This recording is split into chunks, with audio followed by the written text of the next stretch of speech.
We got to figure out some way to turn football players into coders. So I need you to come down here to Phoenix and help figure out a way to put this together. That sounded Right, awesome to right. me. I think I was already packing my bags when we were still on the phone call for it. It's a whole bunch of ground up hard drives from a $4 million Teradata system. It's like the Bad News Bears, you know what I mean? Mm, They didn't have the skill set on paper to do it. They had the intangibles to make themselves successful with it. We bid against the Deloittes and Accentures on that one. You know, we did it at the same time frame that they had it. We ended up coming in under budget, and every single one that we've kicked off is AI. The new stuff's all AI focused. AI, 100%. That's where it's going to go, both internal and external. Kind of the rise of the agent, right, is what we're looking at now. Make it work for us instead of against us. Today, we sit down with Casey Fox, co-founder and CTO of Techletics, the company turning athletes, veterans, and underdogs into elite IT professionals at offshore rates. Casey reveals the counterintuitive truth about why traditional hiring is broken, the hidden intangibles that predict tech success better than a CS degree, and how AI is about to flip the entire workforce development model on its head. Today's guest is Casey Fox, co-founder and CTO of Techletics, an IT consulting and workforce development company challenging traditional offshore models with what they call the Your Shore approach. Casey is building systems that train local American talent at offshore rates, working with enterprise clients, government partners, and pushing hard at the intersection of AI and workforce development. Casey, welcome to the show. Come on, thanks for having me. All right. So let's start with the origin story. You Yeah. co-founded Techletics in 2022. Take me back to the beginning. What was the Yeah. spark that made you say, we need to build this? Yeah, it was a lot longer than that, actually. I mean, Okay. that's really when we started ramping, right? Mhm. But there was a lot. So this model's so different that there was a lot of R&D that we did and just kind of testing things out before we actually wanted to start running with this. But it was probably 2013 or so when we kind of first started poking at this. And I was in Denver at the time, and my partner's a guy named Dan Jones. He played football at Arizona State in the early 80s. And his coach there was a guy named Frank Cush. So it's Frank Cush Field, right? Legendary coach that they had Yeah. there. Well, they were having lunch one day, and I'd met Dan over the years and worked with him a few different spots. And so they were having lunch one day, and essentially Frank was like, "Hey, you played football, right? Then you made this career transition into IT. When are you going to put something in place and figure out a way to give our former players careers in IT if they don't make it pro, right? They're going to have something that they do if they don't go down that route."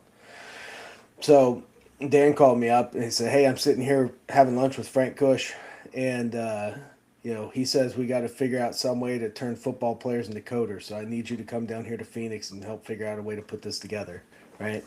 So, I mean, I was in, right? That sounded Right, awesome to right, me. right. Yes, I think I was already packing my bags when we were still on the phone call for it. So that was it. That's how we got started with it, and we got the name Techletics, right? As a it's that where our first partnership was with ASU's athletic department. Finding good athletes, football players, soccer players, wrestlers, volleyball players, you name Mm, it, and turning them into IT professionals, right? Building them into careers and where they can go on and have a great career in IT. And we started like that, and we had to have a lot of different proof statements, and we had to figure out how to put something together and make it work, and what kind of mentorship and what kind of buffers and support you had to provide to people to get them into a career and make them competitive alongside with somebody from Accenture, Deloitte, or whatever else. And then we branched out. So yeah, I mean, now still going strong here 12, 13 years later. And we're not just athletes anymore, right? We've got people from all different walks of life that we've got all kinds of veterans that we've had coming in through this, and all branches of the military. We've had teachers, we've had musicians, we've had welders, every kind of customer service agent you can have. But what it really is we've looked for certain intangibles with people that we know, hey, if these people possess these intangibles, right, then we can bring the tech. We can get them there. If they want to come in and be successful in this, they're willing to put in the work to be successful. We're going to help them get there, Right. and we Right. build a company off of it. So Right. that's how we got where we are. Awesome. Awesome. Yeah, I know when we spoke before, when we talk about, when you take an athlete, especially someone who was performed at a very high level, Yeah, it can be very, very, very tough to transition out of that and, realize like, oh, wait, maybe I'm not going pro. yeah, What am I going to do now? Right. So, I think it's awesome that you guys have really taken that initiative to, giving these guys a different route, or basically let them know like, hey, take those same skills, take that same drive and ambition. Let's just put it out into the workforce, and you would be surprised at what you can accomplish, right? I think yeah, that's awesome. yeah, Um, yeah. Like I said, the intangibles, right? yeah, The two biggest ones that I always see with it. Well, let me say three, right? Is an interest in technology, right? Um, yeah, it's a lot easier now. There's technology is a lot easier to access, especially in the world of AI, right? yes, But interest in technology, strong work ethic, strong teamwork, right? I yeah, mean, it's huge. 20, 30 years ago, maybe, used to see people coding. I remember when I first started coding, Mhm. you'd sit there in the cubicle and do your thing. You'd get your request. There wasn't great collaboration tools, even in the office, right? There wasn't you'd go to meetings and do whiteboard sessions, Yes, but yeah, other than that, it's not like you were just constantly talking to people. Like it was cumbersome to do it. yeah, It's not like that now, right? I mean, there's every way that you can collaborate and communicate is there available, and you're expected to use them, right? yes, So if you've got people that have good teamwork history, right, and then a strong work ethic, which athletes check those boxes in spades, right, it gives them a leg up coming into this. Veterans too, yes, military yeah, also. yes, true, for sure, 100%, 100%. Yeah. Let's talk about those first enterprise deals. You were competing against the big four consulting firms and established offshore companies. How did you get your first few clients to take a chance on you? Yeah, fighting and scraping, right? Like Yeah, everything that we could to yeah, try to win a deal on it. mm, Expertise, you know what I mean?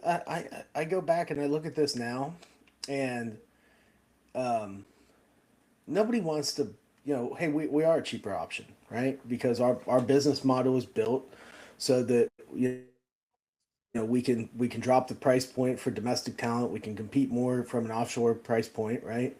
But at the end of the day, nobody's hiring us just because we're cheaper. That's a perk, right? That's a benefit. That helps us right. win that deal for sure, no question on it. But they're hiring us because we've got expertise in the domain, right?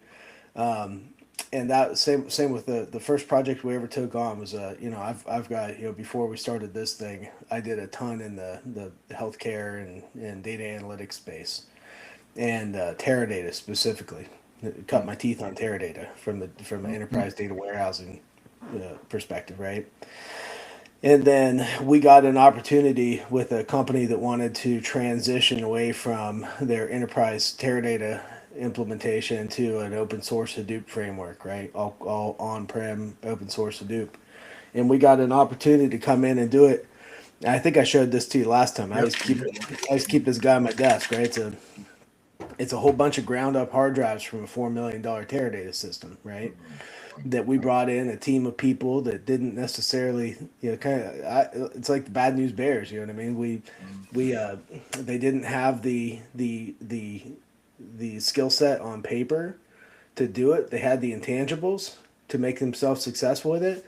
But the caveat was, we brought in some real, ace players, some 15, 20-year senior engineers to kind of lead and make sure the mentorship was there. And these people were going to get the support they needed to get successful really quick. And we did the same. We bid against the Deloittes and Accentures on that one. We did it at the same time frame that they had it. We ended up coming in under budget and on time. So that was how we had to win it then. It's a little easier now. I think the Yeah, market's changing, right? Especially in the world of AI. I think instead of just other companies, and other people that you're competing against. You're competing against bots in some of these Yeah, things now too. So that's where it's a little 100%. bit different. But that's how we got started, and that's how we started winning some of those big deals. Was um, you know, just trying to put our expertise up against everybody else and see who wanted to take a flyer on it. Luckily, we found a couple really good partners that have been with us ever since that took Nice. flyers on it, and they were successful and we were successful. So, Yes. So did you have to give away any consulting for free in the beginning to build credibility, um, or were you charging from day one? you know what? No, we were charging from day one. Yeah. Um, what's interesting is I would say now I give away more consulting for free, um, Mm, just because it's a again, I think the industry is just different now, and there's so much that, especially with AI, right? Like people are like they look at stuff and they're like, gosh, I don't know, this I think you could do it like this, but it's kind of scary, and maybe we shouldn't do it. And in some cases, they've got the budget and they've got the resources to be able to put the time and energy into taking some of this thing. In some cases, you got to put your money where your mouth is and show them, hey, well, remember what we talked about? This is how it works, right? So we do way more demos now on the front end of projects to prove something. Sometimes they're paid, sometimes they're not. But in the right. early goings, we didn't. I mean, we didn't have the resources for it. We kind of Right. bootstrapped this thing all together at the very start. Right. Right. Makes sense. Makes sense. Makes sense. Yeah, especially you talk about the overall competitive landscape. It's like there is definitely a need for you know showcasing your expertise just to get that buy-in, Yeah, especially now. You talk about competing with bots, like it's like, you know, having that social proof and letting people know, like, hey, no, we can let me just show you what we can do, right? And yeah, I think yeah. that's even more prevalent now than it was back then. I mean, I've only been in this space for what, maybe like 2 years or so, but it's the competitive landscape is just constantly growing. So like Oh yeah, the the need to be able to demo and show people what you can do is becoming more and more and more necessary to like yeah. for client acquisition. And it's easier. I mean, Yeah. AI has made that easier, right? Yes, that's true. 5 years ago, if somebody told me to build out whatever, a data flow going against website XYZ's internal data source and pulling it over here and then having a report on the back end of that.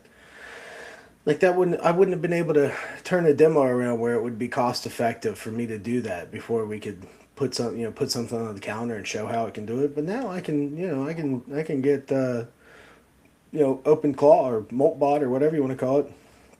I can spin one of those up and I can crank out a demo on that in a day or two. You know, Yeah, yeah, so it's huge. it's just a totally different ball game now. Yeah, absolutely. So fast forward to today, you've trained over 200 people, you're doing enterprise consulting, and you've got this talent pipeline working. What's actually bringing clients in the door right now? For us, it's mostly word of mouth. Um, we do everything. I mean, we'll do any kind of marketing and outreach, outbound lead generation, um, filling out forms, going to trade shows. You know what I mean? We'll go to all those things, and we'll do basically everything that we can do to check the boxes to do it. But the vast majority of the work that we have coming in is word of mouth. We did a good project over at company XYZ. Their founder knows this founder. These guys need the same kind of thing. That's generally how we're getting them in these days. We used to get more in outbound lead generation, outbound SDR kind of stuff, right? Hmm. And I don't know. I think this one of those that if you look at AI's impact, I keep talking about AI, but Hmm. if you look at AI's impact on the world, the first place where I saw a massive impact was outbound sales. Massive. Yeah, I mean, yeah, customer service. I think it's going to get hit pretty hard too. It already is, right? They're already building all kinds of things to do customer service, customer accounts, and things like that. Um, but outbound sales, I mean, you see it, right? You can't go in an email box without seeing 100 extremely personalized messages to you talking about something they saw that you did on LinkedIn or something like that. And it's not a person, but it is very personalized and it's very difficult to weed through it and say, okay, well, these ones actually came from people. There's a real connection to be made here. And then these 95 over here all came from bots that just scoured the internet to try to personalize something to me. Yeah. Huge impact on that. Like the cost that it would take for humans to go out and make all those, do all that research and send all those messages would be astronomical. So Yes. Yes. 100%. I mean, anything involving execution these days, AI is pretty much taking over you got to, yeah, complete. Yeah. yeah. 100%. 100%. And the amount of just salaries that AI has reduced because it never sleeps, doesn't get hungry, doesn't do any of that, and it works 24/7. And like you said, especially true with outbound sales, like it's just constantly on the clock. And yeah, I mean, because any good uh sales rep or whatever, a good one, an 18 player, and then you got to pay that guy at least 100K at Oh, well, least, at least, yeah, yeah. Plus right? commissions, plus their Right, commission, right. right? Exactly. So AI just totally, just reduces cost significantly on that side. Um, Yeah. I see you constantly posting on LinkedIn, tech demos, AI experiments, building stuff in public.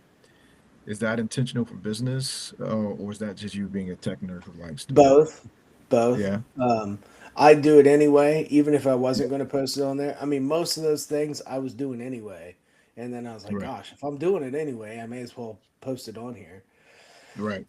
because my kid gets into it. So, you know, Nice. I'll definitely take the opportunity anytime my kid wants to learn something like that. Um, Yeah, that's huge. Yeah, but yeah, I mean, that's another part of it, right? Was um, you see all the time people talking about how to do something like that, like certain thing. Oh yeah, hey, you should. This is AI. You should do it like this. Well, reality is not everybody actually knows how to do some of that stuff. Not everybody actually knows it, right? sure. Um, Hmm. and I've always been the kind to, like I said, put my money where my mouth is on stuff like this. And if I know how to do something, I'm just going to straight. I'll show you, right? Especially if even if it doesn't translate into business for me, that's fine. Yeah, right. Some of these things, and like you said, some of the posts I have out there are more along the lines of, "Hey, this is real. Like if you're not looking at this, if you're not figuring out a way to implement at least some kind of AI into your business, you're losing. Like you are losing ground right now by Yeah, not doing that. seriously. And that Yeah, would, like I said, that doesn't. A lot of the times that has no benefit to me, business wise, to do. Other than I think it's important for people that are able to see that plateau, right? Get out there and kind of help spread the word and help get people kind of re-gearing, retooling towards being competitive in that kind of landscape. So yeah, that's why I do it. It's fun. It's fun. It's good for yeah, business, but also I think it's important for society as well. yeah, 100%. It's something you said about, maybe you just putting it out there, it's free game, right? And Yeah. it doesn't always turn into a business transaction, but Yeah. hey man, like it's just so true, like the competitive edge, like if you're not using these tools, you're behind, you're going to get left in the dust. And Sure are. it's like you said, it's more about giving back. I totally agree with you. It's like, listen, it's all about empowering other individuals because, in my opinion, you put that energy out there, you get that back, right? Sure. Sure. Hopefully, Right. right? That's definitely Yeah. the way it Hopefully, works. that's Yeah. the goal. That's the goal. Yeah. That's the goal. So, it doesn't always have to be a matter of like looking to get business. I mean, obviously, that can definitely be the case, but 100%, Yeah. making people aware of the fact, like, hey, listen, guys, we got to keep moving here because if you're not behind, I mean, if you're not integrating these tools, you're behind, right? Yeah. Yeah. Yeah. So when you look at revenue, what's the revenue split now? Are more clients coming in from consulting projects, or are they just using you as a talent pipeline to hire from? It almost exclusively. It starts with a project and then morphs into talent pipeline. Well, Mm, or it starts off a project XYZ, and they're like, "Gosh, you guys crushed it with that. Can you do the project ABC over here?" Right. So then we just kind of create a backlog of projects.